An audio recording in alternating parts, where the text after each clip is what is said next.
أعوذ بالله من الشيطان الرجيم وبشر الذين آمنوا وعملوا الصالحات أن لهم جنات تجري من تحتها الأنهار كلما رزقوا منها من ثمرات رزقا قالوا هذا الذي رزقنا من قبل وأوتوا به متشابها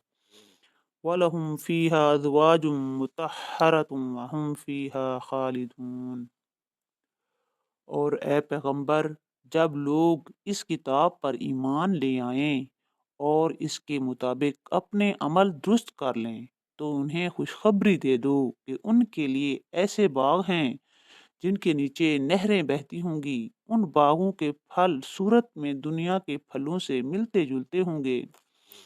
جب کوئی پھل انہیں کھانے کو دیا جائے گا تو وہ کہیں گے کہ ایسے ہی پھل اس سے پہلے دنیا میں ہم